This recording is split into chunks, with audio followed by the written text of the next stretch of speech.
Hello again, everybody. Zack Attack is here with my TNA Impact Wrestling review for tonight, Thursday, December 13th, 2012. Of course, the aftermath of Final Resolution this past Sunday, the final TNA pay-per-view of the year. And you can tell it was taped tonight, not live, because the match was already made on the website, and the fact it ended 2 minutes early. Because if it was live, it would go until 10, but it ended 2 minutes early because it was taped. Anyway, my thoughts on tonight's Impact being taped, and of course, the aftermath of Final Resolution. Well, we had some okay action tonight. We ton of a knockout in action, plus a feud reignited, and a guy walking out, apparently. But we'll see what happens with that storyline later on. But we begin the evening with Mr. Bobby Roode coming out, getting a little pissed off. Of course, Mr. Roode, last week he paid off Ace and Eights to attack Jeff Hardy. It seemed that he had an insurance plan for this past Sunday at Final Resolution, to retain the TNA World Championship. But unfortunately, not only did Hardy get attacked, Roode did too. So Roode was mad about the whole situation, and Ace and Eights revealed that somebody else paid more than Roode. That Roode's money wasn't enough. Someone else topped Roode, and someone else had paid off Ace and Eights to not just attack Hardy, but Roode as well. Hardy came out as well, mad about the situation, want to know who it is, same with Roode. Well, Ace and Eights say time will tell. Well, I had a guess on who the guy who paid off Ace and Eights was, and I was right without reading the spoilers. Anyway, Jeff Hardy wanted to beat the crowd about Ace and Eights, and then James Storm came in. Of course, that was the prelude for a match later on in the evening, as James Storm would team up with Hardy against two members of Aces and Eights. So we have Roode getting pissed, Ace and Eights saying someone else paid more than Roode to attack Roode and Hardy. And of course, Ace and Eights tonight against Hardy and Storm. Now on to our first matchup. Knockout back in action. Velvet Sky, of course, returned last week, but tonight was her first in-ring matchup as she took on former enemy and former Beautiful People member, Madison Rayne. Now, nice to see Velvet back in action. I don't think she has any ring rust on. I know she probably did some indie wrestling, but Madison Rayne tried her best and had the advantage early on, but indeed Velvet came back with a big move, a big finisher in the end. I forgot the name of it. In the 1-2-3 victory for Velvet back in action. Of course, Velvet with one of 4 knockouts to be debated against by Brooke Hogan to get a title shot next week against Taylor on Championship Thursday. Velvet will be up against Mickie James, Gail Kim, and ODB to be considered on who would face off against Taylor next week on Championship Thursday. Hopefully Velvet gets that shot, and hopefully this is enough, a decent victory over Madison to prove her point, as Velvet is back for one thing only, to come back and get the TNA Knockouts champion again. Now on to our next match, which was a tag team matchup involving, of course, the biggest douchebag in TNA besides Joey Ryan. To Joey Ryan's TNA holiday commercials. Anyway, Robbie E and Robbie T teaming up against Wes Briscoe and Garrett Bischoff. And Cena, Robbie E and T won the advantage, especially with the big muscle Robbie T taking effect. But the Garrett Bischoff and Wes Briscoe, despite getting beat up for most of the matchup, came back after getting beat up for most of the match. Garrett tagged in Briscoe for a hot tag, landing flying crossboy up the top, gets the pin on Robbie E. Big man Robbie T. So as Garrett Bischoff and Briscoe were celebrating, Kurt Angle was there, helping him out, well, at least supporting and help out. Kurt Angle got attacked by Ace and Eights. One of them came out, I think Doc or someone nailed him with the ball hammer and attacked Kurt Angle in the knee. Apparently, I've read the report that Kurt Angle apparently got injured this past Sunday at Final Resolution, so they probably had some Ace and Eights attack him to kind of write off Kurt Angle for a while, since he's apparently injured for a while. But we'll see what the extent of Kurt's injury, whether it's real or not, happens. So there you go. Bischoff Briscoe wins, but ain't a victory after Ace and Eights attacked Kurt Angle after the victory. As Kurt got rolled to the back, we have a stupid segment involving Joseph Park trying to wrestle. TNA is still oblivious. We want the best! Fuck this Joseph Park storyline. This is as stupid and old as the 8 thing. We need to get rid of the Joseph Park thing. So there you go. Now on to our next match, which is another tag team affair. The match I told you about earlier, Jeff Hardy teaming up with James Storm against Doc and one of the other masked men of Aces and Eights. Now Hardy and Storm came out with a vengeance, and it came out flying in the beginning. But once Aces and Eights took control, they had control for most of the matchup. Basically, Doc and the other member double teaming on Hardy, getting his butt whipped for most of the matchup, while James Storm tried his best to attack, but the referee would not let him, as James tried to one in. But then finally, after minutes of getting his butt whipped, Hardy got the hot tag to James Storm, coming in like a house of fire. And despite interference from other Aces and Eights members, including Devon, because I've said it last week, I'll say it again, when there's more than one Aces and Eights member around in the ring, there will be definitely be sure to see the other Aces and Eights members not too far away. And indeed, that's what happened tonight. Other members tried to help, but indeed, they got their beatings. And despite that, the referee was distracted when the interference came from Devon and the other member of Aces and Eights. And Storm got the super kick on Doc, and Hardy got the other guy with the twist of fate and a 1-2-3 victory for Storm and Hardy. Despite numerous attacks from Aces and Eights, Storm and Hardy got the victory. After the match, Aces and Eights revealed who the man was that paid him off. The man that beat Bobby Roode to the punch when it came to more money. And I predicted this guy to myself, and I was right without even reading the spoilers. I predicted Austin Aries, and it was Austin Aries. Roode was furious that the fact that Austin Aries paid more than Roode to pay off Aces and Eights.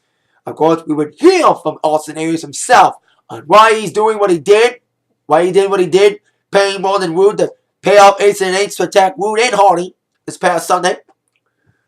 Because Hogan was mad too. So there you go. Storm Hardy win. Aces and Eights reveal that Austin Aries is the guy who paid him off. And we'll hear from Austin about why he did what he did later on in the evening. Now on to the next segment, which involved AJ Styles. Of course, he has been down in a losing slump as of late. The whole Claire Lynch thing earlier this year, and of course, last month, losing an opportunity to wrestle for the title, TNA title for about a year. And of course, the ultimate insult to the injury, and nail in the coffin, should I say, for AJ. AJ losing to Christopher Daniels last Sunday at the pay-per-view. AJ came out a dejected and broken man. And he indeed ranted and raved about being the corporate boy. Despite the crowd saying, "You still got it," AJ was not feeling it. The truth is, he doesn't know where he's going when it comes to his career. And he's mad. It has nothing to do with Impact Zone or the fans or anything. It's all about him. He's been what he's been called the golden boy, the corporate face of TNA, picking up everybody's mess, cleaning it up, as he would say. And he forgot about one person. He forgot about AJ. He forgot about himself. Instead of being a corporate hound, he should have cared more about himself. So he indeed took off. He had his own Impact stuff on. He took it all off and said he's tired of doing the right thing. He's going to do his own thing. And I agree, the Impact Zone was kind of cheering. That was kind of weird. Like they cheered instead of booing him for walking out like that, being all furious. Maybe AJ's had it. Maybe he's leaving TNA. Or maybe he's just sick of being treated like shit. Especially being down and all this time. Dixie was mad about it. And so AJ, is he done? Did he quit? Or did he just quit being the nice guy? Basically, it may be AJ saying, "No more, Mr. Nice Guy. No more, Mr. Clean. No more, Mr. Corporate Guy." You know what I mean? That's what he's probably doing. But anyway, before I move any further, there was another 1-3-13 clip that aired tonight about what's going to happen on 1-3-13. There's been many speculation about myself, as I predicted last week. We saw another clip tonight saying that he will vengeance I said this last week, and I'll say it again. I think I finally found out why is the 1-3-13 Sting. It's all about like vengeance and all about revenge on the people who hurt him. Well, it's all about Sting coming back to avenge his injury to Aces and Eights from Aces and Eights. That's what I'm thinking. The 1-3-13, 13-13 video is all about Sting. I wish it was for a returning guy, but it's probably going to be the video for Sting's return on the first Impact of 2013. So there you go. Now on to our next match, which is probably, if you can name anything in Impact tonight decent, this was probably decent match, the best match of the night for me if you can find anything good in Impact. It was a non-title affair involving RVD taking on Kenny King in a rematch from Final Resolution. I seriously thought that it would be a title match, but it wasn't. Which is deservedly so, kind of. But anyway, I said about Kenny King coming in from Ring of Honor illegally, as we all know the story. By him coming in when he was still contracted by Ring of Honor. We don't know that backstabbing material, but anyway, King proved he'll do whatever it takes to indeed be the victim, and we saw that in a decent matchup. The ending kind of ruined it for me. It was a great high-flying matchup, great spots for both guys, great high-flying back-and-forth action for these guys, almost like the same thing. The ending was kind of cool until the cheating happened. Kenny King is kind of a heel in this case, and I think Kenny King's got a lot of prospects, a lot of potential, and he's apparently playing the heel in this case. As we saw what happened late on in the match, RVD was seemingly on fire. Kenny King kept flying back. RVD, the finish came off the top rope, going for a high cross body. He caught him, but the power and the weight reversed it. Kenny King got the reversal, got the pin. 1, 2, 3 with his foot on the rope. Kenny King pinned the X Division champion with a little leverage on the rope, Rob Van Dam. So I'm guessing King will probably get another match for the title despite the cheating. I still think he'll lose that title match. I still think he's got a lot of potential. He needs some more big wins. But his first big win, pinning the X Division champion, cheating or not, Kenny King with the victory. Now on to our next match, which involved the battle of the boyfriend, or at least the alleged one. It was Jesse, the boyfriend of Tara, taking on the alleged boyfriend of Brooke Hogan, Bully Ray, who was coming in like a house of fire, fuming after another backstage argument involving him and Hulk Hogan, saying that there's something going on. Bully Ray saying you don't know what's going on. This whole Bully Ray thing is confusing. But at least Austin Aries kind of settled it at the end of the evening about this whole situation, about stirring the pot, should I say. But as Bully Ray and Hogan about to get it on yet again, Bully Ray left in time to beat up Jesse. Now, Jesse did have the advantage earlier on in the matchup. It was an okay main event. It's kind of a random main event, but anyway, with a little help from Tara after Bully Ray slapped her. That's when Jesse went off the edge and had the advantage for most of the match. For being a stupid big brother guy, Jesse, or as I call him, Miz Jr., because he's a reality show douchebag that became a wrestling star, but he won't be like Miz. He won't be world champion.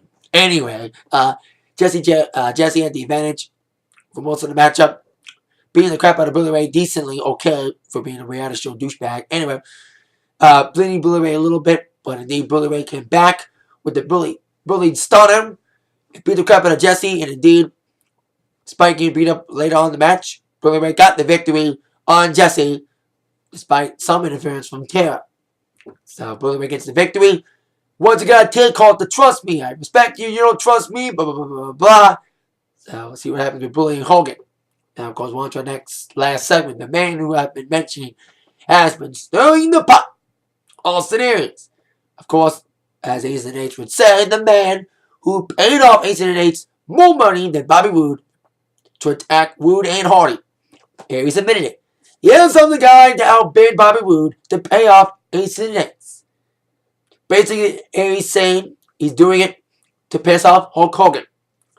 Aries was the guy that, when he was a good guy, of course back in July when he was the TNA World Champion, he was the man set in the front line to fight against Ace and Eights. As we'd see, Ace and Eights would feud with Aries and attack Aries throughout the summer, and Aries would fight the war against them, basically for Hogan, without any payment whatsoever. And then seen Hogan dividing his loyalty to Jeff Hardy instead of Aries, pushing him aside. That's, of course, why Aries has been doing what he's doing. paying off Ace and Eights, and also stirring the pot involving the whole Bully Ray, Brooke Hogan storyline, this whole relationship accusation, basically to piss off Hogan for one thing, another opportunity at the TNA World Championship. Basically, Aries proves that no person or no amount of money is an object when it comes to trying to win back the TNA World Championship. He'll do whatever it takes. Pay off Ace and Eights. Piss off Hogan to get what he wants. TNA World title shot. And then it sent out the TNA champion, Hardy, saying, if you want a shot so bad, why don't you just ask? Like any other person. But indeed, Hardy challenged Aries to a championship Thursday match next Thursday. Hardy's and Aries for the TNA World Championship. Because it is Championship Thursday. I mentioned Aaron will defend the Knockouts Championship next week against one of 4 challengers to be chosen by Brooke involving Velvet Sky, ODB, Gail Kim, I think, and Mickey James. Now, Aries said, I'm not doing what you want or what the fans want. You little creatures of the night. Well, Hardy say, I do what the fans want me to do. Beat you up. Bam! That's when Hardy beat the crap out of Aries, giving him the twist of fate, and about to deliver the twist of fate, but Aries went out before Hardy could nail it. So indeed, that's how we end it back with Hardy victorious, or at least somewhat happy in the ring, as he chased out Aries for a possible rematch next week. We don't know yes or no. Probably will find out if it is yes or no next week, or by reading the spoilers, because I think they taped a couple impacts because of the Christmas holiday. Anyway, see what happens if Aries and Hardy can happen next week. But besides wanting that match to happen, we got Knockouts title match next week and other things happening for Championship Thursday. See what happens there. But it was a decent impact tonight. AJ quit. TNA quit being the nice guy. The Bully Ray thing may be over because Aries saying he just did it just to piss Hogan off. And of course, Ace and A's being paid off by Aries instead of Rude. That is it for my Impact Wrestling review for tonight. Thank you all very much for watching. With that in mind, you've all been attacked by the review from Zach. See you all later. Yeah. Have a good weekend too, yeah.